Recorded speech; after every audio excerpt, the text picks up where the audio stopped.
तो हम स्टार्ट करने जा रहे हैं रे ऑप्टिक्स का वीडियो। हम्म रे ऑप्टिक्स स्टार्ट करते हैं।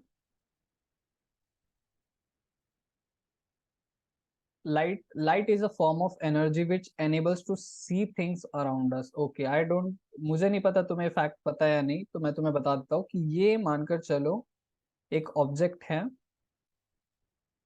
ये एक ऑब्जेक्ट है मानकर चलो रेड कलर का, और यहीं पर ये एक ऑब्जेक्ट है मानकर चलो ग्रीन कलर का।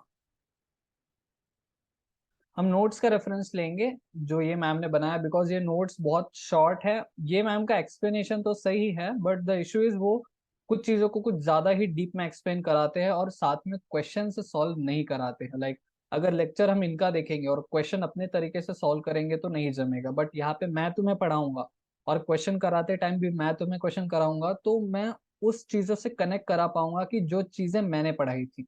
ठीक है, सो दैट्स वाई नोट्स को इसी को रेफर करेंगे और मैं तुम्हें लाइक अपने लैंग्वेज में एक्सप्लेन करूंगा जितनी एक्सप्लेनेशन काफी होगी। और हम कोशिश करेंगे कि इनका जो 1 घंटा या 2 घंटे का लेक्चर होता है उसको कम टाइम में अपन ये कम टाइम में कवर कर सके, सो दैट अपना टाइम बचे। मैं कह रहा था एक रेड कलर का ब्लॉक है और एक ग्रीन कलर का ब्लॉक है। तुम्हें अगर ये कभी सवाल आया हो या ना आया हो कि कोई भी चीज का कलर क्या होगा और डिसाइड क्या करता है, तो मैं तुम्हें बताता हूँ। सबसे पहले तो तुम्हें पता है कि जो अपना रेनबो होता है या जो व्हाइट लाइट होती है,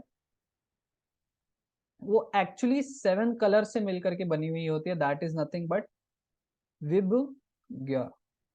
विबग्योर यानी कि अगर व्हाइट लाइट को मैं किसी ऐसी चीज से पास करूं जो इसको 7 डिफरेंट कलर्स में क्या कर दे, स्कैटर कर दे। टेक्निकल वर्ड्स को अच्छे से ध्यान में रखना, क्योंकि फिर टेक्स्ट बुक पढ़ते टाइम ये स्कैटर, डिस्पर्शन, स्पेक्ट्रम, ऐसे ऐसे जो वर्ड्स है वो फ्रिक्वेंटली यूज होंगी।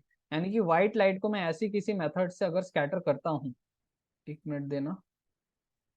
ओके, स्कैटर करता हूँ तो मुझे कौन से 7 प्राइमरी कौन से कलर देखने को मिलेंगे, विबग्योर देखने को मिलेंगे। एक एक्स्ट्रा इन्फॉर्मेशन में अगर बताने जाओ तो वाई के भी ना 2 कलर होते हैं, 2 शेड्स मिलते हैं विबग्योर में। अगर डीप में देखा जाए तो Y1 और एक Y2 मिलता है। ठीक है, तो फॉर एग्जाम्पल अगर मैंने किसी व्हाइट लाइट को प्रिज्म के पास किया, प्रिज्म के थ्रू पास किया, तो मुझे इस तरीके का कुछ देखेगा जो कि किससे बना होगा, 7 डिफरेंट कलर से होगा, जिससे अपन क्या कहते हैं, स्पेक्ट्रम। क्या कहते हैं, लाइट का स्पेक्ट्रम, वेबग्योर। ओके, तो मानकर चलो यहाँ पर लाइट पड़ी किसी रेड कलर के ऑब्जेक्ट पर।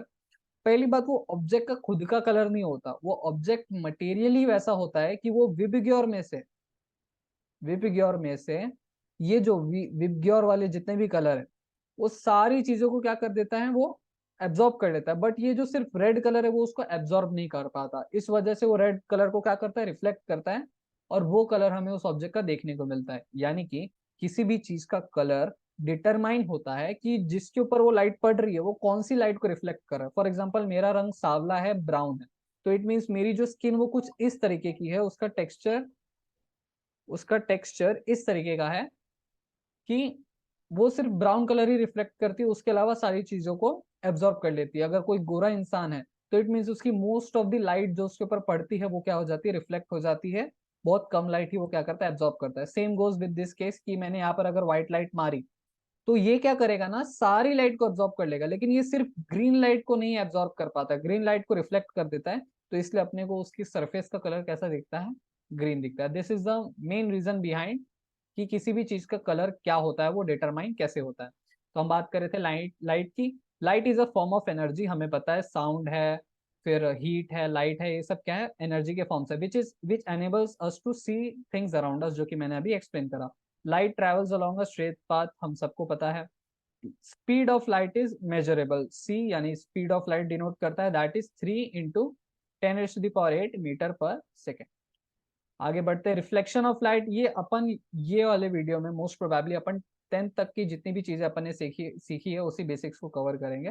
रिफ्लेक्शन ऑफ लाइट की बात करते हैं, bouncing back of a ray of light when it strikes a boundary between different media through it which cannot pass। Bouncing back of light यानी कि ये एक सरफेस है, ये एक दूसरा सरफेस है, ये है ओपेक। ओपेक कौन सा, ओपेक, ओपेक वर्ड सुना होगा, यानी कि जिसके थ्रू लाइट पास नहीं होती। और ये है एक ट्रांसपेरेंट ऑब्जेक्ट। ट्रांसपेरेंट ऑब्जेक्ट, इसके ऊपर लाइट पड़ी, रिफ्लेक्ट हो जाएगी, बाउंस बैक हो जाएगी, और इसके ऊपर अगर लाइट पड़ती है तो वो क्या हो जाएगी, पार हो जाएगी। That is nothing but your phenomena of reflection. बात करते हैं laws of reflection of light, सबको याद होगा, इंसिडेंट रे, रिफ्लेक्टेड रे और जो नॉर्मल है वो सारे के सारे किसमें, एक ही प्लेन पर लाई करते हैं। इसका मीनिंग ये हुआ कि ये इंसिडेंट रे है, इंसिडेंट रे आई से डिनोट करते हैं, और ये जो रे अपन बनाते हैं ना लाइन, उसके ऊपर एरो बनाना बहुत जरूरी है कि लाइट का डायरेक्शन किस डायरेक्शन में वो जा रहा है। और ये है मेरा सरफेस यानी कि प्लेन। मैंने प्लेन सॉलिड के बीच में डिफरेंशिएशन बताया था कि क्या होता है। ये इससे क्या करेगी, टकराएगी, और ये क्या हो जाएगी, रिफ्लेक्टेड रे। और नॉर्मल का क्या मीनिंग होता है, जिस भी अपन प्लेन की बात कर रहे हैं उससे मैंने परपेंडिकुलर बना दिया तो उसे क्या कहते हैं, नॉर्मल। उसे क्या कहते हैं, नॉर्मल, या मैं सिंपली कह सकता हूँ क्या, परपेंडिकुलर। यानी कि फॉर एग्जांपल अगर ये सर्कल है, कुछ इस तरीके का सरफेस है, और मुझे यहाँ पे बात करना है तो इसका नॉर्मल क्या होगा, ऐसा होगा। यहाँ पे बात करना है तो उसका नॉर्मल कैसा होगा, ऐसा होगा। ठीक है। तो ये जो ये इंसिडेंट रे है, जो रिफ्लेक्टेड रे है, और ये जो नॉर्मल है, सारे के सारे किस में पड़ते हैं, ये एक प्लेन पर ही लाई करते हैं। This is your first law, common sense वाली बात है वैसे भी है। Angle of incidence equals to angle of reflection, as you can see that ये इंसिडेंट रे है, ये रिफ्लेक्टेड रे है, और नॉर्मल यानी नॉर्मल से जो इंसिडेंट रे एंगल बना है that is your angle of incidence. Normal से इंसिडेंट जो एंगल बना है, एंगल ऑफ इंसिडेंस, रिफ्लेक्टेड जो नॉर्मल से बना है that is angle of reflection. वो दोनों क्या होता है, इक्वल होता है रिफ्लेक्शन की केस में। ठीक है। स्पेरिकल मिरर्स की बात करते अपन ने सीख लिया था, अपन ने देखा था एक प्लेन मिरर देखा था, मतलब 10th में अपन ने प्लेन मिरर के बारे में भी सीखा था। कॉनकेव की बात करते हैं। सबसे पहली बात ना, अपन कॉमन सेंस लगाओ, मिरर को किस साइड पकड़ते हैं, उसकी शाइनिंग के साइड पकड़ते हैं, यानी जिस तरफ हमें हमारा रिफ्लेक्शन दिखता है उसका जो कोटिंग वाला साइड है वो साइड तो देखते नहीं है। मिरर कैसे बनता है ना, मिरर एक ट्रांसपेरेंट ग्लास को ही लेकर के उसके पीछे सिल्वर की कोटिंग कर देते हैं या स्प्रे पेंट कर देते हैं, जो कि पीछे की लाइट को ब्लॉक कर देता है और सामने जितनी भी लाइट है उसको रिफ्लेक्ट ब्लैक बैक कर देता है एज इट इज। तो हमें जो जो भी मिरर के सामने होता है ना वो सारी चीजें वैसी की वैसी दिखती है। यानी कि अगर ये है मेरा मिरर, यहाँ पे कोई एक ऑब्जेक्ट, तो यहाँ पे ये इसका रिफ्लेक्टिंग सरफेस, और ये जो तुम्हें दिख रहा है ना ये क्या है, तुम्हारा कोटिंग सरफेस। तो ऐसा मिरर जिसको मतलब जिसका जो शाइनिंग सरफेस हो वो सामने की तरफ, बाहर की तरफ निकला हो, उसे क्या कहते हैं, कन्वेक्स मिरर। और ऐसा मिरर जिसका मतलब कोटिंग सरफेस पीछे की तरफ हो और वो जो शाइनिंग सरफेस है वो अंदर की तरफ हो, उसे क्या कहते हैं, कॉनकेव मिरर। यानी कि अगर तुम चम्मच को ऐसा पकड़ोगे सीधा तो वो कॉनकेव मिरर की तरह बिहेव करेगा, और चम्मच को वही तुम उल्टे पकड़ लोगे तो वो कन्वेक्स मिरर की तरह बिहेव करेगा। तो कॉनकेव यानी silvered on the inside of the sphere, convex यानी कि आउटसाइड ऑफ द स्पीयर। ये देख रहे हो ना, ये स्पीयर है, ये इसके बाहरी तरीके पर क्या है, स्पीयर्ड है। और कॉनकेव, ये जो शाइनिंग सरफेस है उसके इनसाइड पर क्या किया गया है, सिल्वरिंग करी गई है। ठीक है। बात करते हैं नेक्स्ट टर्मिनोलॉजीज पर बात करते हैं। जैसे तुम्हें याद होगा सेंटर, किसी भी स्पेरिकल मिरर का एक सेंटर होता है, प्रिंसिपल फोकस होता है। इन सब चीजों के बारे में बस रिवीजन करेंगे कि ये है तुम्हारा, मानकर चलो मिरर, ये है तुम्हारा कोटिंग। कोटिंग को कुछ इस तरीके से अपन रिप्रेजेंट करेंगे डॉटेड लाइन से। ये है तुम्हारा प्रिंसिपल एक्सिस, ये जो पार होती है वो है प्रिंसिपल एक्सिस। ये जो सेंटर में पड़ता है, जो प्रिंसिपल एक्सिस और ये जो मिरर का सेंटर है जहाँ पे इंटरसेक्ट होता है उसे कहा जाता है पोल। ये जो मिरर है उसका जो सेंटर है उसे कहा जाता है सी, सेंटर से डिनोट किया जाता है। और सेंटर के जस्ट बीच में जो पड़ता है उसे क्या कहते हैं, फोकस पॉइंट, या क्या कहते हैं, प्रिंसिपल फोकस। अब ये सेंटर का क्या मीनिंग होता है आगे जाकर के देखते हैं। पोल का मीनिंग क्लियर हो गया होगा, centre of the reflecting surface, यानी कि ये पूरा का पूरा क्या है, रिफ्लेक्टिंग सरफेस। एक मिनट रुकना। ये पूरा का पूरा क्या है, रिफ्लेक्टिंग सरफेस। इसका जो सेंटर है that is what your pole of that mirror. ये है पूरा का पूरा रिफ्लेक्टिंग सरफेस, इसका सेंटर क्या है, तुम्हारा पोल। आगे बढ़ते हैं, सेंटर ऑफ कर्वेचर की अगर अपन बात करते हैं, सबसे पहले ये जानो कि स्पेरिकल मिरर बनते कैसे। ये है मेरा एक स्पीयर, मैंने इसका इतना हिस्सा टुकड़ा काट लिया, ये वाला जो हिस्सा दिख रहा है इसको मैंने फिर अलग से रख दिया, बन गया हमारा स्पेरिकल मिरर। कुछ इसी तरीके से सारे स्पेरिकल मिरर बनते हैं। यानी कि अंदर की तरफ मैंने कोटिंग कर दी तो ये बन गया अपना कॉन्वेक्स, और मैंने इसको इस तरफ कोटिंग कर दी, बाहर की तरफ कोटिंग कर दी तो ये बन गया हमारा कॉन्वेक्स। आई मीन अंदर की तरफ कोटिंग कर दी तो ये हमारा बन गया कॉन्वेक्स, और ये सर्कल के बाहर की तरफ कोटिंग कर दी तो ये हमारा बन गया कॉनकेव। ठीक है। अब इसका कुछ ना कुछ सेंटर होगा सी, कुछ ना कुछ सेंटर होगा सी। अब भले मैंने इसको अलग करके काट के रख दिया हो लेकिन फिर भी इसका जो सेंटर है, यानी जिस रेडियस से ये बना होगा वो तो वैसा का वैसा ही होगा ना, सेंटर तो प्रेजेंट ही होना है। That is nothing but your centre of curvature of your glass या स्पेरिकल मिरर। यानी कि अगर मैंने मानकर चलो ऐसा स्पेरिकल मिरर ले लिया, मुझे पता करना है इसका सेंटर ऑफ कर्वेचर, तो मैं एक इमेजिनरी स्फीयर जो है उसको कंप्लीट करूंगा। ये मैंने इमेजिनरी स्फीयर ड्रॉ करा, तो मुझे इसका जो सेंटर मिलेगा यही होगा क्या, इसका सेंटर ऑफ कर्वेचर। क्लियर हुआ? जैसा डायग्राम में भी देख सकते हो, ये है स्फीयर, तो इसका सेंटर ऑफ कर्वेचर ये। अब सेंटर से जो सर्कल तक लाइन जाती है उसे क्या कहते हैं, रेडियस। और रेडियस के जस्ट बीच में क्या लाया करता है, फोकस, या उसी का नाम क्या दिया जाता है, principal focus. Radius of curvature भी पता है, छोटी मोटी चीजें है। प्रिंसिपल एक्सिस, ये line joining, line joining pole with centre, यानी कि सेंटर, पोल, प्रिंसिपल फोकस, ये सब एक लाइन में पड़ते हैं और उस लाइन को क्या कहा जाता है, प्रिंसिपल एक्सिस। ठीक है, बात करते हैं प्रिंसिपल फोकस की। प्रिंसिपल फोकस का मीनिंग समझो, ये तो पता चल गया कि पोजीशन का है, कि ये अगर सेंटर है और ये है तुम्हारा पूरा रेडियस ऑफ कर्वेचर, तो इसके जस्ट बीच में क्या पड़ता है, तुम्हारा फोकस पॉइंट या फोकल पॉइंट कहते हैं। और ये जो लेंथ है, यानी कि पोल से लेकर के फोकस, प्रिंसिपल फोकस वाली लेंथ को क्या कहते हैं, फोकल लेंथ। ये भी चीज तुम्हें पता होगा। फोकल लेंथ को किससे डिनोट करते हैं, स्मॉल एफ से डिनोट करते हैं। Principal focus point on parallel axis, यानी कि प्रिंसिपल फोकस का मतलब ये होता है कि अगर मैंने कोई भी स्पेरिकल मिरर लिया, उसके ऊपर आने वाली जितनी भी लाइट होगी, आने वाली जितनी भी लाइट होगी, वो रिफ्लेक्ट होने के बाद कहाँ पर मीट करती है, उस पॉइंट को क्या कहा जाता है, फोकस। ये सारी जितनी भी लाइनें जो मिरर पर पड़ती है, वो इन दी एंड कहाँ पर मीट होती है, सारी की सारी लाइन फोकस पर मीट होती है। ठीक है, अब कन्वर्जिंग और डाइवर्जिंग मिरर के बारे में समझ लेते हैं। ये कौन सा मिरर है, ये जो तुम देख रहे हो, ये जो डायग्राम बना हुआ है, ये कौन सा मिरर है, ये कन्वेक्स मिरर है। और कन्वेक्स मिरर का क्या काम है, कन्वर्ज करना चीजों को। देख रहे हो यहाँ पे कैसे कन्वर्ज हो रही है एक जगह पर आकर। और अगर यहीं पर कॉन्वेक्स होता, जो कि कुछ इस तरीके का होता है, कवरिंग कहाँ होती है, इस तरीके की होती है, तो यहाँ पे लाइट पड़ती है तो ये कुछ इस तरीके से क्या हो जाती है, डाइवर्ज हो जाती है, जो अपन आगे भी जा करके देखेंगे। प्रिंसिपल फोकस भी क्लियर हो गया है। ये है कॉनकेव के केस में प्रिंसिपल फोकस जो पीछे की तरफ बनता है, और ये आगे की तरफ बनता है। इसका क्या मीनिंग होता है ये भी आगे जा करके देखेंगे। Distance from the principal focus from pole of mirror क्या है, focal length of a spherical mirror denoted by small F.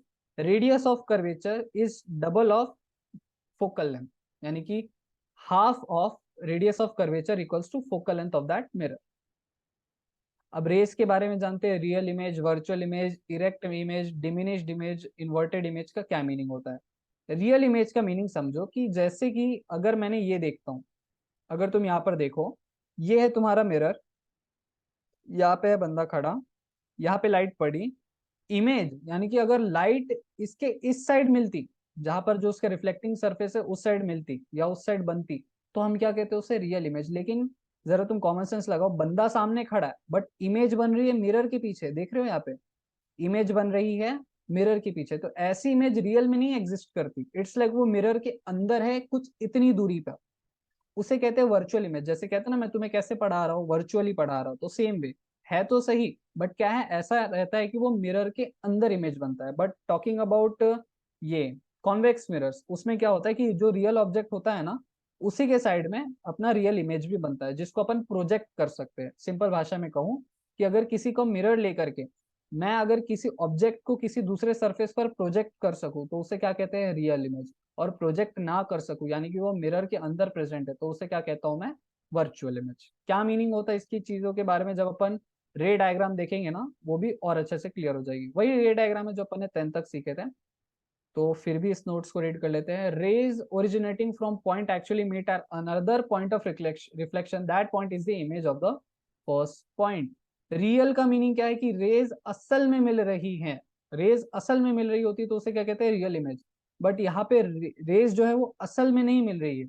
Raise का जो रियल डायरेक्शन है, यानी कि रेज मतलब लाइट की जो रेज है, उसका जो रियल डायरेक्शन क्या है कि वो इधर जाएगी, इससे टकरा जाएगी। ये वाली एक रे इधर जाएगी, इससे टकरा जाएगी। लेकिन अगर ये आगे जाने वाली होती तो ये कुछ इस तरीके से जाती, और ये भी अगर आगे जाने वाली होती तो कुछ इस तरीके से जाती, और यहाँ पे क्या हमारा बन जाता, इमेज बन जाता। सबसे पहले ये फैक्ट जानो कि इमेज तब बनती है जब दो रेज मीट होती है। यानी कि ये है हमारा अगर ऑब्जेक्ट, तो ये ऑब्जेक्ट है, मिरर से रिफ्लेक्ट होकर के अगर इसकी इमेज बनानी है, तो कोई भी दो लाइन लगेगी। एक तो लाइन लगेगी कि जो इससे पैरेलली जाएगी, और दूसरी कहा जाएगी सेंटर ऑफ कर्वेचर से पास हुई। ये देख रहे हो, ये एक जा रही है पैरेलल, और ये एक जा रही है सेंटर ऑफ कर्वेचर से। ये दोनों लाइन को हम पास करेंगे, फिर जो रूल्स हमने पढ़ी है 10th में वो आगे जाकर के अभी देखेंगे, उसको सिंपली अप्लाई करेंगे और ये क्या होगी, लाइट रिफ्लेक्ट हो जाएगी। और ये रिफ्लेक्ट होने के बाद ये जहां पर भी लाइट्स इंटरसेक्ट हो रही है वहां पर हमारा क्या बनता है, इमेज बनता है। लेकिन इस केस में अगर अपन देखें तो लाइट यहाँ पे मर्ज ही नहीं होगी, इंटरसेक्ट ही नहीं होगी। यहाँ से स्ट्रेट गई, रिटर्न चली गई, यहाँ से स्ट्रेट गई, रिटर्न चली गई। अब ये तो आगे आगे बढ़ती जाएगी, ये भी आगे आगे बढ़ती जाएगी, क्या ये कभी इंटरसेक्ट होंगे, नहीं होंगे। लेकिन अगर होने होते तो कुछ इस तरीके से पीछे की तरफ इंटरसेक्ट होते हैं, जिससे अपन क्या कहते हैं, वर्चुअल इमेज कहते हैं। आई गेस क्लियर हो गया होगा। Rays originating from a point, okay ये हो गया है। वर्चुअल इमेज का मतलब होता है rays appear to meet but they don't actually meet. अब अपन जानते हैं रे डायग्राम बनाने का रूल्स, ठीक है। सबसे पहला रूल ये है कि whenever a ray of light is incident on mirror parallel to the principal axis it passes through the principal focus। यानी कि ये है हमारा मिरर, ये है हमारा प्रिंसिपल एक्सिस, ये है हमारा पोल। अगर कोई भी रे ऑफ लाइट कुछ ऐसी आती है कि वो किससे पैरेलल है, ये जो प्रिंसिपल एक्सिस है उससे पैरेलल है, तो वो किससे पास होगी, फोकस से ही पास होगी। यानी कि अगर ये एक और लाइट आई parallel to the principal axis तो कैसे पास होगी, फोकस से पास होकर के जाएगी, फोकस जो पॉइंट है वहां पर क्रॉस करके वो जाएगी। This is your first rule. Same applies for the vice versa, यानी जस्ट उसका ऑपोजिट। यानी कि अगर कोई रे ऐसा तुमने प्रोजेक्ट किया, ये है प्रिंसिपल एक्सिस, ये है फोकस, कोई रे तुमने ऐसा मारा कि वो फोकस से पास हो रही है, तो रिफ्लेक्ट कैसी होगी, parallel to the principal axis, just उसका उल्टा। ये पहला रूल है। ये रूल सारे केसेस में एप्लीकेबल होता है, लेंसेज पढ़ो, स्पेरिकल मिरर पढ़ो, कुछ भी पढ़ो, सारे रूल्स यही अप्लाई होते हैं। और इस सिंपल सा रूल अपना करके अपन किसी भी तरीके का रे डायग्राम इजीली ड्रॉ कर सकते हैं। अगला रूल ये है, ray of light passes through this principal focus towards the spherical mirror after reflection is called reflected parallel to the principal axis. That is the same meaning कि अगर parallel है तो फोकस से पास होगी, और अगर फोकस से पास हुई तो पैरेलल होगी, सेम चीज बता रहे हैं।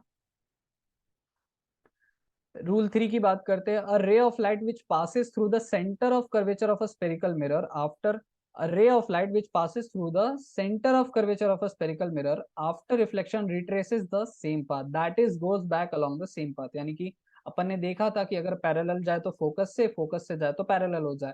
लेकिन अगर कोई सेंटर ऑफ कर्वेचर पर लाइन लाइन जाती है, लाइट की रे जाती है, तो स्पेरिकल मिरर के सरफेस से टकरा करके वापस से उसी रास्ते कट लेगी, वापस जिस रास्ते से आई थी उसी रास्ते से चली जाएगी। एज यू कैन सी, ये है अपना कॉन्वेक्स, ये कॉनकेव मिरर, ये है अपना कॉन्वेक्स।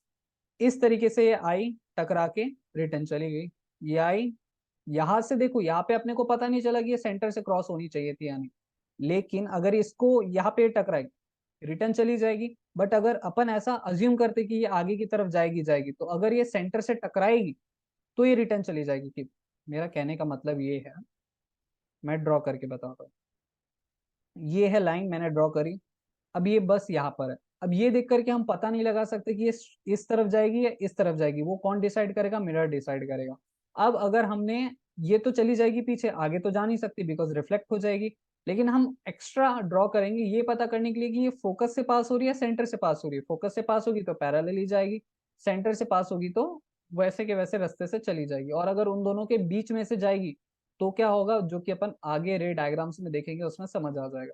ये मैंने रे मारी इस तरफ से, और ये मैंने आगे की तरफ ड्रॉ करी, और हमने देखा कि ये फोकस की तरफ से पास होनी चाहिए थी। अब फोकस की तरफ से पास होनी चाहिए थी, इट मीन्स ये क्या होगा, ऑटोमेटिकली पैरेलल हो जाएगा। लेकिन ये जो हमने रे डाली थी वो सी से पास होनी चाहिए थी, कि अगर ये नहीं होता तो वर्चुअली किससे पास होती, सी से पास हो रही है, तो क्या हो जाएगी, वापस से उसी रास्ते रिटर्न चली जाएगी। रूल 4 की बात करते हैं, a ray of light which is incident towards the pole of the spherical mirror obliquely to the principal axis is reflected obliquely. Simple thing, जैसे अपना नॉर्मल रिफ्लेक्शन अपन ने देखा था कि ये यहाँ पे आई, टकराई, ये यहाँ पे गई, और ये जो नॉर्मल है, ये जो एंगल ऑफ रिफ्लेक्शन है, एंगल ऑफ इंसिडेंस है, दोनों इक्वल है। तो ये रूल 4 यही बताता है कि अगर कोई लाइन आती है पोल से टकराती है, एग्जैक्टली पोल से, वो उसी एंगल से बाउंस बैक होएगी जिस एंगल से उसका क्या था, इंसिडेंस था। यानी कि ये जो प्रिंसिपल एक्सिस और ये जो पोल और ये जो इंसिडेंट लाइट है, इनके बीच में जो एंगल बना था, उसी एंगल के साथ क्या होगी, वो लाइट रिफ्लेक्ट हो जाएगी। अब बात करते हैं अपन image formation by concave and convex mirrors, और इसका फिर एक समरी भी अपन देखेंगे। Image formation by concave mirror की अपन बात करते हैं। ऑब्जेक्ट एट इंफिनिटी, अपने को क्या करना है ना कि मिरर तो है और अपने को ऑब्जेक्ट को अलग अलग जगह पे रखना है। यानी कि अगर मैं केसेस की बात करूं तो अपने को धीरे धीरे ऑब्जेक्ट को मिरर के करीब लेके आना है। यानी कि सबसे पहले मैंने रखा ऑब्जेक्ट एट इंफिनिटी को, फिर मैं ऑब्जेक्ट को रखूंगा बियॉन्ड सी, यानी कि सी के पीछे, नॉट एट इंफिनिटी, इंफिनिटी मतलब बहुत दूर हो जाता है, बियॉन्ड सी मतलब सी के थोड़ा सा पीछे, बिटवीन सी एंड एफ यानी सी और एफ के पीछे। अब मैं और क्लोज लाऊंगा तो एट एफ हो जाएगा, अब मैं एफ के भी आगे लाऊंगा तो बिटवीन एफ एंड पी हो जाएगा। ऐसे ऐसे केसेस में जब ऑब्जेक्ट अलग अलग जगह पर प्रेजेंट होगा तो इमेज कैसा कैसा बनेगा, रियल बनेगा, डिमिनिश्ड बनेगा, वर्चुअल बनेगा या इन्वर्टेड बनेगा, इस चीज के बारे में अपने को स्टडी करनी है। जैसा तुमने रियल लाइफ में भी देखा होगा कि जो सिक्योरिटी जो मिरर्स लगाए जाते हैं किसी किसी कॉम्प्लेक्सेस सोसाइटीज में, बड़ा सा ऐसे रेड कलर का होता है, रेड कलर का स्टैंड होता है, उसके ऊपर कॉन्केव ये कन्वेक्स जैसा मिरर होता है। तो अगर तुम दूर जाते हो तो तुम्हारी जो इमेज है वो छोटी दिखने लगती है, पास जाते हो तो बहुत बड़ी दिखती है। तो अपन सबसे पहला केस देखते हैं, ऑब्जेक्ट एट इंफिनिटी। ऑब्जेक्ट यहाँ पर है, अब इसके तरफ से जितनी भी लाइट आएगी वो क्या आएगी, पैरेलली आएगी। ये ऑब्जेक्ट है, इंफिनिटी पर प्रेजेंट है। इंफिनिटी पर प्रेजेंट है का मतलब ये नहीं है कि यूनिवर्स के किसी कोने में प्रेजेंट है। इट मीन्स कि मैं यहाँ पर हूँ और मैंने मिरर मुझसे रखी है 100 मीटर दूर पर, तो मेरा इमेज कहाँ बनेगा, फोकस पर बनेगा। ये रहा, ऐसे पैरेलल एक लाइन जाएगी, ये पास हो जाएगी फोकस से, नीचे से भी एक रे ऑफ लाइट आएगी, पास हो जाएगी फोकस से, और इमेज कहाँ बनेगा, फोकस पे बनेगा। फोकस पे इमेज बनेगा तो देख रहे हो एक पॉइंट जैसा इमेज बन रहा है। आगे जाकर के अपन देखेंगे कि इमेज जो है ना वो थोड़ी सी बड़ी भी बनती है, बट यहाँ पे जो इमेज है वो फोकस एग्जैक्ट एक पॉइंट पर बन रहा है। तो फिर यहाँ पे जो इमेज का जो प्रॉपर्टी है वो क्या है, डिमिनिश्ड। डिमिनिश्ड इंग्लिश वर्ड समझ में आता ही होगा, डिमिनिश्ड। ठीक है, अब बात करते हैं जब object object is beyond centre of curvature, centre of curvature के जस्ट पीछे हो, तो जैसा मैंने कहा जो चार रूल अपन ने पढ़े जस्ट एज इट इज उसी को अप्लाई करना है। जो ऑब्जेक्ट है उससे दो रेज निकालनी है, एक ऐसी रे निकालनी है जो कि पैरेलल होगी और एक ऐसी रे निकालनी है जो फोकस से पास होगी या सेंटर से पास होगी। ठीक है, ये ये रहा मेरा ऑब्जेक्ट, ये मैंने पास करी पैरेलल पहली वाली रे, तो ये पास किससे होनी चाहिए, फोकस से पास होगी। अब मैंने एक और रे ली जो कि किससे पास हो रही है, फोकस से पास हो रही है, फोकस से पास हुई तो क्या हो जानी चाहिए, पैरेलल हो जानी चाहिए। और जहां पर ये दो लाइन इंटरसेक्ट कर रहे होते हैं, यानी कि ऑब्जेक्ट से जो दो लाइन निकली हुई होती है, जहां पर वो वापस से इंटरसेक्ट करते हैं वहां पे हमारा इमेज बनता है।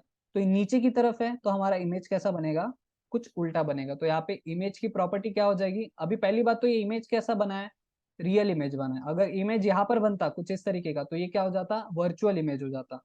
तो पहला फैक्ट तो ये कि ये रियल इमेज है। दूसरा फैक्ट क्या, ऑब्जेक्ट तो सीधा है बट इमेज उल्टा बना है, तो क्या इमेज कैसा है, इन्वर्टेड बना है। ठीक है, तो बियॉन्ड सेंटर ऑफ कर्वेचर पर अगर ऑब्जेक्ट है तो इमेज कैसा बनता है, इन्वर्टेड और रियल बनता है। ठीक है,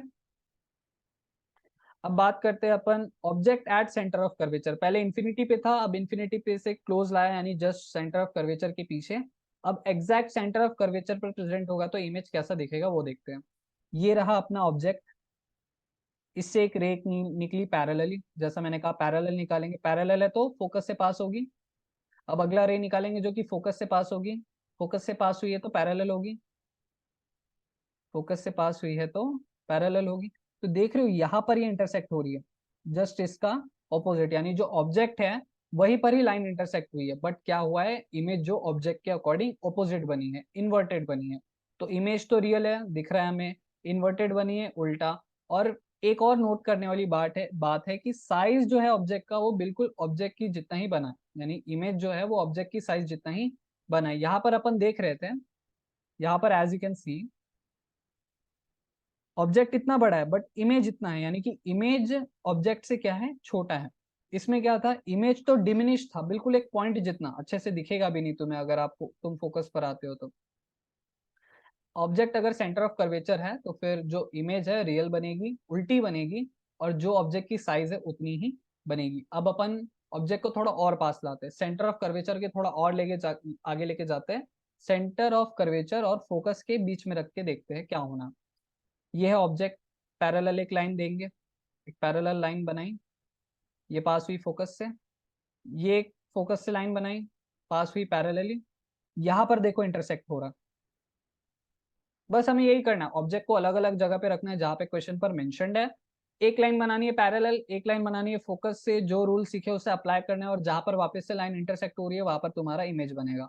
वर्चुअल इमेज और रियल इमेज में कैसे आइडेंटिफाई करते हैं पता ही है, अगर उल्टा बनेगा तो वो भी पता चल जाएगा। सीधा इमेज कैसे बनता है ना, वो आगे जाकर के अपन देखेंगे, वो अपने को चीजें समझ में आ जाएगी। बिटवीन, अगर ऑब्जेक्ट सेंटर ऑफ कर्वेचर और फोकस के बीच में है, तो हमने देखा कि ऑब्जेक्ट कहाँ बन रहा है, सी के पीछे बन रहा है, यानी बियॉन्ड सी। इमेज कहाँ बन रही है, बियॉन्ड सी। कैसी बन रही है, इन्वर्टेड, उल्टी बन रही है। इमेज है रियल, यानी यहाँ पर इमेज नहीं बन रही है, ये वर्चुअल इमेज नहीं है, रियल इमेज है। और जो इमेज है ऑब्जेक्ट के कंपैरिजन में क्या है, एनलार्ज है। As you can see, image कैसी बनी है, लार्ज बनी है, एनलार्ज ऑब्जेक्ट, एनलार्ज इमेज है, ठीक है। अब बात करते हैं fifth, image formation by concave mirrors में फिफ्थ वाला, और ये लास्ट सिक्स्थ अपन देखेंगे। ऑब्जेक्ट एट फोकस, अब हमने और करीब लाया, यहाँ पर था पहले, अब हमने यहाँ पर ले आया। सेम मेथड क्या करेंगे, एक लाइन जो है वो ऐसे पास करेंगे कि जो पैरेलल हो, फिर एक पास करेंगे, पैरेलल किया जो कि फोकस से पास होगा। अब ये फोकस पे ही खड़ा है, तो अगला लाइन फोकस से तो पास कर नहीं सकते, तो अगला लाइन हम कहाँ से पास करेंगे, सेंटर ऑफ कर्वेचर से पास करेंगे। अब हमें पता है सेंटर ऑफ कर्वेचर से कैसे पास होगा, कि वो जो लाइट है सेंटर ऑफ कर्वेचर के लाइन पर होनी चाहिए, यानी कि अगर मैं इसको ऐसा करता तो ये कुछ इस तरीके से जाती, जो कि नहीं सही है, जो कि इमेज नहीं बनाएगी सही। एज यू कैन सी, यहाँ पे मैंने पास करी, यहाँ से रिफ्लेक्ट होकर के कहाँ से पास होगी, सेंटर ऑफ कर्वेचर से पास होगी। अब देख सकते हो पैरेलल फोकस से पास हुई, सेंटर ऑफ कर्वेचर वाली लाइन वापस से वैसी की वैसी सेंटर ऑफ कर्वेचर से पास हो गई। दोनों लाइन क्या है, एक दूसरे को पैरेलल है। दोनों लाइन क्या है, एक दूसरे को पैरेलल है। पैरेलल है तो कभी इंटरसेक्ट नहीं होगी, कभी इंटरसेक्ट नहीं होगी, तो इमेज कहाँ से बनेगी, बिना इंटरसेक्ट हुए इमेज थोड़ी ना बनती है। तो इट मीन्स कि अगर कोई ऑब्जेक्ट फोकस पर था, सॉरी इंफिनिटी पर था, तो इमेज कहाँ बन रही थी, फोकस पर बन रही थी। अगर कोई ऑब्जेक्ट फोकस पर है तो इमेज कहाँ बनेगी, इंफिनिटी पर बनेगी। अब अपन बात करते हैं सिक्स पॉइंट की, यानी कि अब ऑब्जेक्ट को और क्लोज लेके जाएंगे, एफ के भी क्लोज लेके जाएंगे, यानी एफ और पी के बीच में रखेंगे। तो हम क्या करेंगे, एफ और पी के बीच रख दिया, एक लाइन ऐसी निकाली जो कि सेंटर से पास होनी चाहिए, तो ये हो गई सेंटर से पास। एक लाइन ऑब्जेक्ट की ऐसी निकाली जो कि पैरेलल होनी चाहिए, निकाल ली पैरेलल, जो कि पास होगी फोकस से। अब ये तो देखो ग्रेजुअली क्या जा रहे हैं, एक दूसरे से दूर जा रहे हैं, यहाँ पे तो ये इंटरसेक्ट होने से रहे हैं, पीछे की तरफ ये वर्चुअली इंटरसेक्ट हो सकते हैं, पीछे की तरफ ये वर्चुअली इंटरसेक्ट हो सकते हैं, और हमने यहाँ पर इन्हें इंटरसेक्ट करा दिया। तो यहाँ पे हमारा इमेज बनता हुआ दिख रहा है, लेकिन यहाँ पे इमेज बना क्या, नहीं बना। तो ये क्या है, रियल इमेज नहीं है, बल्कि ये एक वर्चुअल इमेज है। और इमेज कैसी है, एनलार्ज्ड है। कैसी है, एनलार्ज्ड है। और इसमें देख रहे हो एरो ऊपर की तरफ, इट मीन्स इमेज उल्टी नहीं बनी है, इमेज सीधी बनी है। अगर नीचे की तरफ आकर के लाइन मीट होती है तो इट मीन्स ये कैसी इमेज है, इन्वर्टेड इमेज बनी है। बट यहाँ पे ऊपर की तरफ आकर के लाइन इंटरसेक्ट हुई है, इट मीन्स कैसी इमेज बनी है, सीधी इमेज बनी है, जिसे अपन कहते हैं इरेक्ट इमेज। ठीक है, अब अपन आगे कंटिन्यू करते हैं। यहाँ के 20 पेजेस खत्म हो गए, यहाँ पे 20 पेजेस कंटिन्यू करते हैं। अब अपन समरी ले लेते हैं 6 के 6 केसेस की।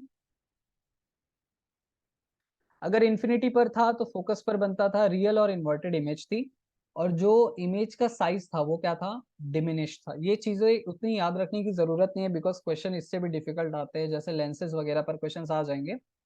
अब बात करते हैं बियॉन्ड सी की, और क्लोज लाएंगे तो बियॉन्ड सी में इमेज कहाँ पे बनेगी, सी और एफ के बीच में।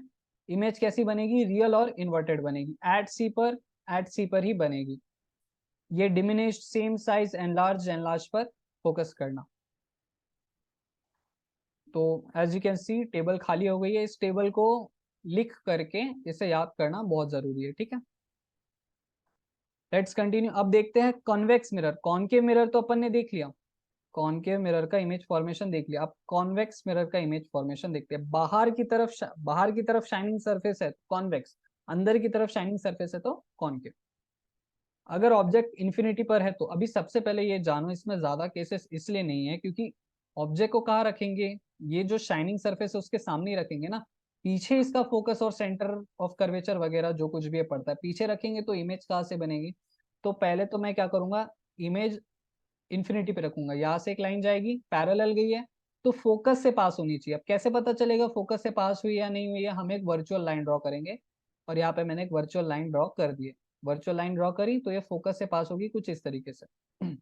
यहाँ पे भी मैंने पैरेलली बनाई, ऐसे रिफ्लेक्ट हो गई, इट मीन्स अगर मैं पीछे से लाइन ड्रॉ करूँ वर्चुअली तो ये कहाँ से पास होगी, फोकस से पास होगी। तो इमेज कहाँ बनेगी, फोकस पर बनेगी, बट कैसे बन रही है, पीछे की तरफ बन रही है, यानी कि वर्चुअल इमेज बन रही है। ठीक है। अब object at pole and infinity, यानी कि ये इंफिनिटी है जो बहुत दूर वाला एरिया है, और ये जो पोल है वहां पर है, वहां पर ऑब्जेक्ट उनके बीच में अगर है तो क्या होगा, सबसे पहले एक पैरेलल लाइन जाएगी, पैरेलल लाइन जाएगी प्रिंसिपल एक्सिस को, तो कहाँ से पास होगी, वर्चुअली फोकस से पास होगी, वर्चुअली फोकस से पास होगी। और एक और लाइन क्या होगी, अपन सेंटर ऑफ कर्वेचर से पास करेंगे, ये रहा ऐसा लाइन जो कि सेंटर ऑफ कर्वेचर पर वर्चुअली जाकर के टकराएगी, और यहाँ से वापस से वैसी की वैसी रिफ्लेक्ट बैक हो जाएगी। अभी देखो अगर मैं इसे एक्सटेंड करता हूँ लाइंस को, तो मुझे कहाँ पे मिल रहा है, यहाँ पर इंटरसेक्शन पॉइंट मिल रहा है। एक्चुअली जो मैंने ड्रॉ करा है उसका इंटरसेक्शन पॉइंट यहाँ पर देखने को मिल रहा है, बट इसी को मैं इरेज कर देता हूँ ताकि अच्छे से दिखेगा कि क्योंकि जो हमारा इमेज है बहुत छोटा बना है, एज यू कैन सी, यानी कि ये है ऑब्जेक्ट, ये है इमेज। इमेज बना है कैसा, पीछे की तरफ, यानी कि वर्चुअल इमेज बना है। कैसा बना है, सीधा बना है, ना कि उल्टा बना है, ऊपर की तरफ इंटरसेक्ट हुआ है ना, तो कैसा बना है, सीधा बना है, दैट इज इरेक्ट इमेज है। ये इमेज की प्रॉपर्टीज है, इमेज की प्रॉपर्टीज क्या क्या है उसके बारे में इंफॉर्मेशन। वर्चुअल बनी है इमेज, इरेक्ट बनी है इमेज, और क्या है, स्मॉल इन साइज बनी है, small in size. That's it. इसका भी एक स्मॉल सा टेबल अपन ने देखा, इसमें क्या है, वर्चुअल, साथ ही साथ क्या, इरेक्ट इमेज भी बनी है। ठीक है, इसमें स्मॉल इन साइज, इसमें डिमिनिश्ड बनेगी। अगर इन्फिनिटी पर है तो एट फोकस बनेगी, बियॉन्ड इन्फिनिटी एंड पोल पर है तो फिर बिटवीन पी एंड एफ, पोल और फोकस के बीच में बनेगी, बिहाइंड द मिरर। ये वर्ड्स वगैरह जो है इंपॉर्टेंट है सारी चीजें। अब बात करते हैं एप्लीकेशंस वगैरह की। कॉन्वेक्स मिरर जो देखते हो, objects in the mirror are closer than they appear, वो मिरर और कोई नहीं बल्कि कॉन्वेक्स मिरर्स ही है। बहुत कम उनमें बेंडिंग होती है, but they are actually convex mirrors. बात करते हैं कॉन्वेक्स कॉन्केव मिरर्स की, तो इसके अच्छे खासे यूजेस दे रखे हैं, torches, search lights and vehicle headlights. Because ये क्या करते हैं, ये छोटा सा एक बल्ब है, ये एक बड़ा सा कॉन्केव बल्ब है, इसके ऊपर लगते ही ये क्या करते हैं, इसको स्कैटर कर देते हैं पूरी तरीके से, सारे जगहों पर क्या करते हैं, स्कैटर करना शुरू कर देते हैं concave mirrors. Dentist use concave mirrors. Dentist का देखा होगा ऐसे बाहर की तरफ निकला हुआ होता है, इस तरीके से जो होता है डेंटिस्ट का बाहर की तरफ निकला होता है, ताकि दांत को अच्छे से देखने में हेल्प होती है। इसलिए see enlarge images of teeth of patients. Large concave mirrors are used to concentrate sunlight to produce heat in solar furnaces. कभी तुमने देखा होगा यूट्यूब पर कि ऐसा जो डिश टीवी का एक ये होता है, डिश होता है, उसके ऊपर ऐसे छोटे छोटे मिरर लगा देते हैं, तो क्या बिहेव करता है, जो भी लाइट पड़ती है ना पैरेलली इसके ऊपर, वो एक फोकस पर इसे मीट करती है, फोकस पर मीट करती है। ये रहा इसका फोकस मानकर चलो। तो यहाँ पर कुछ भी रखते हैं, जैसे फॉर एग्जांपल चाय का पतीला, तो सन की इतनी हीट की वजह से जो एक जगह पर फोकस पर आकर के कंसंट्रेट हो जाती है, तो पतीला हीट होने लग जाता है। सोलार हीटर जो नेचुरल होते हैं वो इसी तरीके से बनाए जाते हैं। अब बात करते हैं साइन कन्वेंशन की, जो कि है सबसे इंपॉर्टेंट, इसको समझना बहुत जरूरी है। All distances are measured from the pole, यानी कि अपने पास ना तीन चीज है, एक तो है फोकल लेंथ, एक है ऑब्जेक्ट का लेंथ, और एक है इमेज का लेंथ। यानी कि इमेज ऑब्जेक्ट मिरर के जो पोल है, ये है मिरर तुम्हारा, ये है पोल, यहाँ पे है ऑब्जेक्ट, ये कितनी दूर रखा है उस लेंथ को क्या कहेंगे, यू। मेरा यू लिखने का स्टाइल ऐसा है, यू। और इमेज कितना दूर बना है उसे क्या कहेंगे, वी, यानी कि पी से ही मेजर करेंगे। मानकर चलो इमेज यहाँ पर बनी है, तो ये लेंथ क्या होगी, पी से लेकर के इमेज तक की, वो क्या है, वी। और फोकल लेंथ तो जैसा मैंने तुम्हें बताया है, all distances are measured from pole. Okay, समझ गया। Object is always place to the left of the mirror, obviously, यानी कि ये है मिरर या ये है मिरर, कोटिंग इस साइड है, राइट साइड पर ही कोटिंग हम हमेशा ड्रॉ करते हैं, और लेफ्ट साइड में ही ऑब्जेक्ट को रखते हैं। Distances towards left to the pole are taken as negative, यानी कि लेफ्ट पर जो भी चीज रखी गई है उसके डिस्टेंस को अपन क्या कहेंगे, क्या कंसिडर करेंगे, नेगेटिव कंसिडर करेंगे। यानी कि ये है मेरा मिरर, ये है मानकर चलो मैंने रख दी ऑब्जेक्ट, लाइट कुछ इस तरीके से रिफ्लेक्ट हुई कि मेरी इमेज बनी कुछ इस तरीके से, तो इमेज किस तरफ बनी है, लेफ्ट साइड बनी है, उल्टी भले ही बनी है लेकिन लेफ्ट साइड बनी है। ये है इसका क्या, वी, इमेज का लेंथ, इमेज कितनी दूर बनी है वो। तो इस वी की वैल्यू किस में मैं रिप्रेजेंट करूंगा, मानकर चलो 10 सेंटीमीटर अवे बनी है, फिर भी मैं इसे क्या लिखूंगा, -10 सेंटीमीटर। क्यों, क्योंकि ये लेफ्ट साइड में प्रेजेंट है, पोल के, ये जो पोल है इसके लेफ्ट साइड में प्रेजेंट है। अगर राइट साइड में इमेज बनेगी तो क्या करूंगा, पॉजिटिव वैल्यू लूंगा। अगर यही पर ही 10 सेंटीमीटर की राइट साइड में बनती तो 10 के जगह पे मैं -10 के जगह पे +10 ले लेता। Right taken as positive. distances perpendicular and above perpendicular above principal axis are taken as positive. distances perpendicular and above principal axis are taken as positive. ऊपर की तरफ बना तो पॉजिटिव, नीचे की तरफ बना तो नेगेटिव। कि ये भी चीज क्लियर हो गई। ये डायग्राम चाहिए तो ड्रॉ कर सकते हो, 10th में तो पढ़ा ही था वैसे ये सारी चीजें।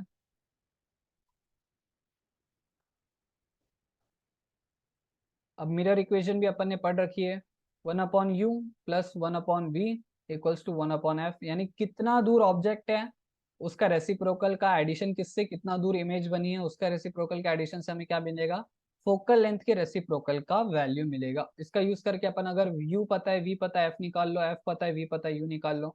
मिरर बनाने के केसेस में ये फॉर्मूला बहुत यूज किया जाता है। अब अपन ने 10th में ये चीज भी सीखी थी कि मैग्निफिकेशन कैसे निकाला जाता है, कि ये है ऑब्जेक्ट, ये है मिरर, इससे टकराने के बाद ऑब्जेक्ट कुछ इस तरीके का बना तो एनलार्ज बना कि नहीं, मैग्निफिकेशन हुई कि नहीं। सो दैट्स इट, कि इमेज की हाइट कितनी है h' अपॉन ऑब्जेक्ट की हाइट कितनी है वो, या इसी का एक और रिलेशन निकलता है -v/u। माइनस क्यों आया, क्योंकि u क्या होता है, हमेशा का हमेशा नेगेटिव u होता है, तो उसको बैलेंस करने के लिए यहाँ पे अपन माइनस लिख देते हैं। इसका कुछ स्पेसिफिक मीनिंग नहीं है, बट यहाँ पे मैग्निफिकेशन अपन जनरली पॉजिटिव के केस में ही लेते हैं ना, कि मतलब अगर ये हाइट की, ये जो हाइट है वो कम हुई है तो मैग्निफिकेशन क्या आएगी, नेगेटिव में आएगी, और अगर ज्यादा हुई है तो क्या आएगी, पॉजिटिव वैल्यू आएगी। आई मीन टू से कि देखो मैंने लिखा 1x, तो इट मीन्स क्या है, मैग्निफिकेशन वैसी की वैसी है, जैसी इमेज की साइज है वैसी, जैसी ऑब्जेक्ट की साइज है वैसी इमेज की साइज है। लेकिन मैंने लिखा magnification is 0.5x, what does it mean, कि जितनी ऑब्जेक्ट की साइज है उसकी हाफ इमेज की साइज है। ठीक है, दैट्स इट। तो ये मैग्निफिकेशन की जो वैल्यू है वो कभी नेगेटिव नहीं होती है, तो इसलिए क्योंकि ये जो u है वो हमेशा नेगेटिव होता है, लेकिन मैग्निफिकेशन कभी नेगेटिव हो नहीं सकता, तो इसलिए यहाँ पे माइनस डाल दिया जाता है ऑलरेडी, ताकि u की जो माइनस वैल्यू है वो ये वाले माइनस के साथ माइनस माइनस प्लस होकर के हमें मैग्निफिकेशन की वैल्यू कौन से दे, पॉजिटिव दे। तो ये प्रॉब्लम्स है मिरर इक्वेशन वगैरह को लेकर के, 10th से रिलेटेड सिंपल से प्रॉब्लम्स है, और ये एग्जाम में तो पूछे नहीं जाने वाले बिकॉज ये बहुत वास्ट टॉपिक है और इससे आने वाले क्वेश्चंस बहुत सारे। अगर प्रीवियस ईयर क्वेश्चंस में अगर ये डिस्कस हुए हैं तो मैं जरूर कराऊंगा, बट ये जस्ट फॉर अंडरस्टैंडिंग पर्पज है, जो कि अपने को उतनी जरूरत नहीं है। प्रीवियस ईयर अपन उसके लिए एक सेपरेट वीडियो बनाएंगे, उसमें जरूर सॉल्व करेंगे अगर आया तो। अब बात करते हैं, I hope my voice is Audible because पता नहीं चलता। Hello, hello, hello, hello, okay, the voice is Audible. ठीक है, अब रिफ्रैक्शन ऑफ लाइट की बात करते हैं। रिफ्रैक्शन ऑफ लाइट भी अपन ने पढ़ ही रखा है, कि ये है मानकर चलो ग्लास स्लैब, या कह लो ऐसा टब है, कंटेनर जिसमें पानी भरा हुआ है। ये मैंने लाइट मारी और लाइट कुछ इस तरीके से बेंड हो गई, जानी चाहिए थी इस तरीके से, बेंड हो गई कुछ इस तरीके से। अब अपन इसमें सेम चीज है, रिफ्लेक्शन पढ़ा जो कि एक लाइट की फेनोमेना है, रिफ्लेक्शन की, लाइट गई टकरा के वापस आ गई, that is this is what, reflection. अब अपन पढ़ेंगे रिफ्रैक्शन का फेनोमेना जो कि लाइट शो करता है, और इससे रिलेटेड लॉस के बारे में भी पढ़ेंगे। अब इसके बाद रिफ्रैक्शन के बाद अपन पढ़ेंगे टोटल इंटरनल रिफ्लेक्शन के बारे में भी अपन पढ़ेंगे। Bending of light when it passes from one medium to another, okay we all know this fact, कि ये है अगर मेरा सरफेस, ये मैंने गई लाइट, ये है अपना नॉर्मल, ये है प्लेन, ये है अपना प्लेन, प्लेन से परपेंडिकुलर हमेशा क्या होता है, नॉर्मल, और ये है हमारा इंसिडेंट रे, और ये रिफ्रैक्ट हो गई, जानी चाहिए थी इस तरीके से, बट ये रिफ्रैक्ट हो गई कुछ इस तरीके से। ठीक है, टूवर्ड्स द नॉर्मल, दो वर्ड होते हैं, एक अवे फ्रॉम नॉर्मल और एक होता है टूवर्ड्स द नॉर्मल, यानी कि ये जानी चाहिए थी इस तरीके से और नॉर्मल का साइड है इस तरीके से। अगर ये लाइट आई और कुछ इस तरीके से बेंड हुई, यानी ये जो नॉर्मल है उससे अवे हुई, यानी कि ये नॉर्मल के करीब है बट ये नॉर्मल के दूर है, यानी ये नॉर्मल से एक्चुअली अवे जा रही है, अवे गई, तो इसे मैं क्या कहूंगा, light is reflected away from the normal. और अगर लाइट कुछ इस तरीके से रिफ्रैक्ट हुई है तो मैं इसे क्या कहूंगा, टूवर्ड्स द नॉर्मल, क्या कहूंगा, टूवर्ड्स द नॉर्मल। आगे जा करके ये चीज और क्लियर हो जाएगी। बात करते हैं लॉज ऑफ रिफ्लेक्शन की। पहला लॉ वैसा का वैसा ही है, इंसिडेंट, रिफ्रैक्टेड और नॉर्मल सारे के सारे किस पे लाई करते हैं, एक ही प्लेन पर लाई करते हैं। यानी इसका मीनिंग ये है कि ये जो तीनों लाइन है, इंसिडेंट, रिफ्रैक्टेड रे और जो नॉर्मल है, वो सारे इस प्लेन पर आकर के ही क्या करते हैं, इंटरसेक्ट करते हैं। ठीक है, यहाँ पे N1 V1 ये सब क्या है, ये सब चीजों के बारे में भी अपन डिस्कस करेंगे। N1 के बारे में मैं बताऊँ तो this is the refractive index of this medium. Medium is what, जिस भी चीज में लाइट प्रेजेंट है। जैसे फॉर एग्जांपल एयर में अगर लाइट चल रही है तो एयर एक मीडियम हो गया, वाटर एक मीडियम हो गया, समझ रहे हो। वैक्यूम में कोई मीडियम नहीं होता, एयर वाटर जैसा कुछ नहीं होता। तो एन क्या बताता है, रिफ्रैक्टिव इंडेक्स इन दी मीडियम वन। कुछ भी हो सकता है, एयर हो या वाटर हो। यहाँ पे तो हमें देख करके लग रहा है एयर ही है, और ये जो ब्लू कलर है वो क्या बता रहा है, वाटर होगा। तो N2 क्या बता रहा है, वाटर का refractive index. What do we mean by refractive index, वो भी आगे जा करके देखेंगे। ये जो V1 बता रहा है कि इस एयर में लाइट की वेलोसिटी क्या है, और ये V2 क्या बता रहा है, वाटर में लाइट की, जो भी लाइट जा रही है उसकी वेलोसिटी क्या है। तो पहला लॉ अपन ने देख लिया कि angle of incidence, sorry angle of incidence नहीं, रिफ्रैक्टेड रे और ये इंसिडेंट रे और जो नॉर्मल है वो सारे एक ही प्लेन पर लाई करते हैं। इसमें ऐसा सीन नहीं है कि एंगल ऑफ इंसिडेंस और एंगल ऑफ रिफ्रैक्टेड वो दोनों एक दूसरे के इक्वल हो, इसमें ऐसा रूल नहीं है। बल्कि इसमें एक अलग सा रूल है जिसे अपन कहते हैं स्नेल्स लॉ। ये है हमारा इंसिडेंस वाला एंगल, ये है हमारा रिफ्लेक्टेड नहीं, रिफ्रैक्टेड एंगल। ठीक है, तो रिफ्लेक्टेड एंगल का जो इंसिडेंट एंगल है उसका साइन और जो रिफ्रैक्टेड एंगल है उसका साइन, ये दोनों की वैल्यू हमेशा क्या होती है, कांस्टेंट होती है। और इसी को क्या कहते हैं, स्नेल्स लॉ। इसी को कहते हैं स्नेल्स लॉ। रेशियो ऑफ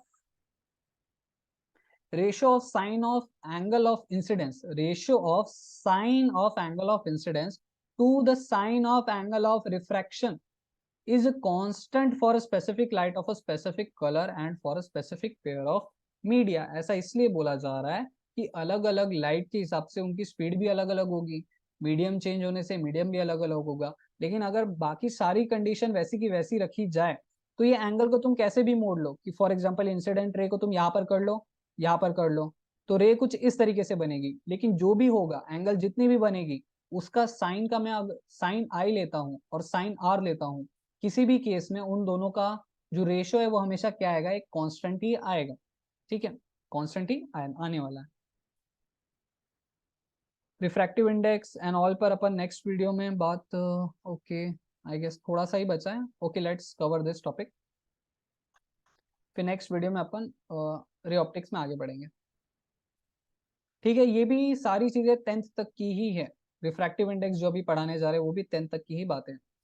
बात करते हैं on refractive index. Refractive index अगर मैं बताने जाऊँ ना तो ये बताता है कि कोई भी मीडियम की कैपेसिटी कितनी है कि वो रिफ्रैक्शन कर सके। जैसे कि अगर मैं बात करता हूँ सिलिकॉन की, तो सिलिकॉन में रिफ्रैक्शन ज्यादा होता है बिकॉज वो ऑप्टिकली डेंसर होता है। डेंसिटी का मतलब तुम ये समझो, सबसे पहले डेंसिटी क्या होता है, नॉर्मली मास अपॉन वॉल्यूम। जैसे मैं बात करता हूँ एक मेटल की और एक वाटर की, तो मेटल ज्यादा डेंस है वाटर के मुकाबले, बट वाटर रिफ्रैक्शन शो करता है, बट मेटल रिफ्रैक्शन शो नहीं करता। यहाँ पे अपन कौन से वर्ड का इस्तेमाल करने जा रहे हैं, ऑप्टिकली डेंसर। ऑप्टिकली डेंसर का मीनिंग ये होता है कि ऐसा मीडियम जिसमें लाइट स्लोली थोड़ा सा ट्रेवल करता है, उसे क्या कहते हैं, ऑप्टिकली डेंसर।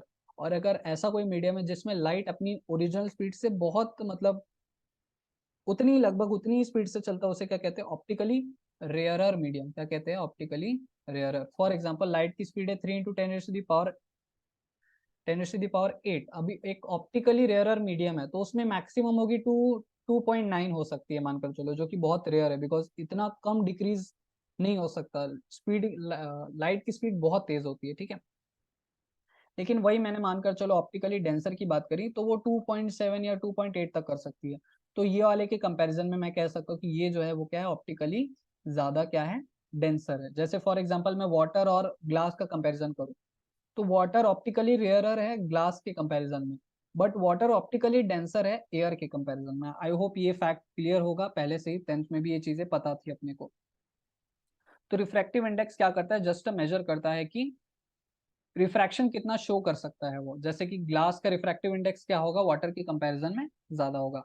तो रिफ्रैक्टिव इंडेक्स वही जो अपना स्नेल्स लॉ है यहीं पर ही अप्लाई होता है कि साइन एंगल, इंसिडेंस जो एंगल है उसका साइन डिफ्रैक्टेड जो एंगल है उसका साइन लेंगे, उसका जो रेशो है वही अपना क्या होता है, रिफ्रैक्टिव इंडेक्स के बराबर होता है। एयर का रिफ्रैक्टिव इंडेक्स होता है 1, ये याद रख लेना। नॉर्मल जो एयर है उसका रिफ्रैक्टिव इंडेक्स होता है 1, because that is almost approximately equal to the speed of light only. Refractive index का एक और फॉर्मूला होता है जो कि अपन आगे देखेंगे। Refractive index ratio of sine of angle of incidence to the sine of angle of refraction, जो कि अपन ने अभी देख लिया। आगे बढ़ते हैं। Refractive index okay, this point is clear. Ratio of speed of light of a given wavelength in air to its speed in a medium. Okay, ये एक नया फॉर्मूला है कि मैंने लिखा रिफ्रैक्टिव इंडेक्स और मीडियम। सबसे पहले मीडियम की बात होती है कि किस मीडियम से किस मीडियम में जा रहा है। फॉर एग्जाम्पल ये एक मीडियम है एयर, ये एक सरफेस है, ये दूसरा मीडियम है क्या है, वाटर। ये इसमें जाएगी जिसकी स्पीड ज्यादा होगी, ये इसमें जाएगी जिसमें स्पीड कम होगी। इसमें इसकी स्पीड जितनी कम होगी उतनी क्या होगी, रिफ्रैक्टिव इंडेक्स ज्यादा होगी। यानी कि वाटर में लाइट की स्पीड जितनी कम होगी, दूसरे वाले मीडियम में स्पीड की लाइट जितनी कम होगी उतनी ही, इट मीन उतनी ही ज्यादा उसकी क्या होगी, रिफ्रैक्टिव इंडेक्स। कम और ज्यादा का रिलेशनशिप अपन किस में देखते हैं, इनडायरेक्ट प्रोपोर्शनल में देखते हैं। तो यानी कि स्पीड ऑफ मीडियम 2 क्या आएगा, नीचे की तरफ आना चाहिए, राइट। और स्पीड ऑफ मीडियम 1 ऊपर की तरफ आना चाहिए। ठीक है, तो ये पता चलता है हमारा रिलेटिव रिफ्रैक्टिव इंडेक्स, यानी कि मीडियम 1 के कंपैरिजन में मीडियम 2 का रिफ्रैक्टिव इंडेक्स कितना है, ये भी एक फॉर्मूले से पता लगाया जा सकता है। Depends on the nature of medium, जैसा मैंने कहा, जैसे ग्लास है, वाटर है, इनका नेचर अपना अलग अलग होता है। ये मास या वॉल्यूम वगैरह पर डिपेंड नहीं करते, इनका नेचर ही वैसा होता है। लाइक मॉलिक्यूलर लेवल पर अगर अपन बात करने जाए तो उनका नेचर बताता है। ग्लास ज्यादा रिफ्रैक्टिव इंडेक्स रखता है, वाटर कम रिफ्रैक्टिव इंडेक्स रखता है। Independent of angle of incidence, यानी कि रिफ्रैक्टिव इंडेक्स जो भी है एंगल ऑफ रिफ्रैक्शन या एंगल ऑफ इंसिडेंस वगैरह पर डिपेंड नहीं करता। तुम चाहे ये सरफेस है, इस तरीके से लाइट मारो, इस तरीके से लाइट मारो या इस तरीके से लाइट मारो, रिफ्रैक्टिव इंडेक्स अगर मानकर चलो यहाँ पर ग्लास है तो ये भी लाइट को उसी के अकॉर्डिंग बेंड करेगी जितनी इसकी क्या है, रिफ्रैक्टिव इंडेक्स है। Optically density of a medium, optically denser medium, optically rarer medium मैंने समझा दिया। जिसका हाई रिफ्रैक्टिव इंडेक्स है, optically dense. High refractive index कब होगा, जब वो लाइट की स्पीड को कम करने की कैपेबिलिटी रखता होगा। जितना कम करने की कैपेबिलिटी रखता है उतना ही ज्यादा उसका रिफ्रैक्टिव इंडेक्स है। जितना ज्यादा रिफ्रैक्टिव इंडेक्स है उतना ही ऑप्टिकली वो क्या है, डेंसर है, स्ट्रॉन्ग है ऑप्टिकली। ऑप्टिकली लोअर जस्ट उसका ऑपोजिट। यानी कि ये लाइट आई, ये कुछ इस तरीके से रिफ्रैक्ट हुई और यहाँ से बाहर जाते टाइम फिर से रिफ्रैक्ट हो गई। तो ये क्या हुई, एक टाइप की हो गई। लेकिन मानकर चलो एक लाइट आई इस तरीके से, रिफ्रैक्शन हो गया कुछ इस तरीके से एकदम इतना ज्यादा, और ये वापस से आकर के कुछ इस तरीके से हो गई। तो ये जो देख रहे हो ये क्या है, ऑप्टिकली। ये जो दूसरा मीडियम होगा उसमें क्या होगा, ऑप्टिकली ज्यादा डेंसर होगा। ये वाला जो मीडियम होगा वो क्या, ऑप्टिकली रेयरर होगा। ये दो अलग अलग कंडीशन देख रहे हैं कि मानकर चलो ये हमने वाटर में डाला और ये दूसरा अपन ने किसी ग्लास में डाला। एनसीईआरटी में आई गेस टेबल दे रखा है अलग अलग रिफ्रैक्टिव इंडेक्स, अलग अलग मटेरियल का रिफ्रैक्टिव इंडेक्स का। अब optically denser medium, optically rarer medium तो समझ में आ गया। ये है जो फॉर्मूला मैंने अभी जस्ट ऊपर लिखा, रिफ्रैक्टिव इंडेक्स का, speed of light in air upon speed of light in the second medium. यानी पहला जो मीडियम है जिसमें ऑलरेडी लाइट थी, जो कि जनरली अपना क्या अपन कंसिडर करते हैं, एयर, वैसे ही वो दूसरे मीडियम में किस में गई, मीडियम 2, उसका स्पीड ऑफ लाइट यानी कि सी स्पीड ऑफ लाइट, क्योंकि एयर की अपन बात करें तो एयर में भी स्पीड ऑफ लाइट क्या होती है, सी ही होती है, दैट इज 3 × 10⁸ अपॉन वी, यानी कि speed of light that in medium 2, that what gives your refractive index, जो मैंने अभी ऊपर बताया। अब towards the normal, away from the normal का क्या सिनेरियो होता है उसको समझते हैं। A ray of light moving from a rarer medium to a denser one bends towards the normal, यानी कि ये है प्लेन हमारा, ये थी लाइट आई, ये है हमारा नॉर्मल, ये है हमारा प्लेन, ये है हमारा नॉर्मल। तो क्या हुआ, ये इंसिडेंट लाइट आई। अब ये रेयरर से, एयर है ना, एयर क्या होती है, रेयरर होती है और वो जा रही है वाटर में जो कि क्या होती है, डेंसर होती है। ये क्या होगी, टूवर्ड्स द नॉर्मल जाएगी, यानी नॉर्मली इसे जाना था इधर ही। अगर ये स्ट्रेट सीधे चली जाती बिना रिफ्रैक्शन करे तो ऐसे, लेकिन ये गई कैसे, क्या अवे फ्रॉम द नॉर्मल गई, नहीं, कैसे गई, टूवर्ड्स द नॉर्मल गई। कैसी गई, नॉर्मल की तरफ बेंड हो गई, नॉर्मल की तरफ बेंड हो गई। तो रेयरर से डेंसर में जाएगी तो क्या होगा, टूवर्ड्स द नॉर्मल बेंड होगा, क्या होगा, towards towards the normal bend होगा। और अगर डेंसर से, यानी कि पहले ही यहाँ पर क्या था, डेंसर था, optically denser medium. For example जैसे अपन देख सकते हैं, ये है एयर, ये है वापस से एयर, ये है मानकर चलो ग्लास। ये लाइन आई, पहले मैं ड्रॉ कर देता हूँ नॉर्मल, ये एक नॉर्मल ये रहा परपेंडिकुलर टू दी सरफेस, ये एक नॉर्मल ये रहा परपेंडिकुलर टू दी सरफेस। ये गई लाइट, पास होनी चाहिए थी ऐसी, बट चली गई ऐसी, कैसी गई, नॉर्मल की तरफ झुक गई। ठीक है, अब ये गई, अब ये ग्लास था, ये कैसे केस में हुआ, रेयरर टू डेंसर जब मैं गया तब क्या हुआ, टूवर्ड्स द नॉर्मल बेंड हो गई। अब ये जो ग्लास था यानी पहले से डेंसर था, अब वो किस में जा रही है, एयर, लाइट पहले एयर में थी, ग्लास में गई तो टूवर्ड्स द नॉर्मल बेंड हुई। अब ग्लास से एयर में जा रही है तो डेंसर से रेयरर में जा रही है, तो क्या होगा, ये away from the normal bend होगी। तो ये लाइट ऐसी आई और इसको जानी चाहिए थी ऐसी, बट ये चली गई कैसी, ऐसी। तो ये क्या, नॉर्मल इधर है ना, जानी चाहिए थी ऐसी, नॉर्मल इधर है, नॉर्मल से अवे चली गई। तो ये फैक्ट भी याद रखना है कि रेयरर से डेंसर जाएगी तो टूवर्ड्स द नॉर्मल, डेंसर से रेयरर जाएगी तो away from normal. That's it. इन दोनों के नोट्स बनाने हैं और इन्हें पूरी तरीके से याद करना है। बहुत बहुत जरूरी है कि टाइम टू टाइम अपन चीजों को याद करें नोट्स बनाते बनाते। तो कंटिन्यू करते हैं अपन नेक्स्ट वीडियो में रे ऑप्टिक्स के साथ, total internal reflection. Thank you.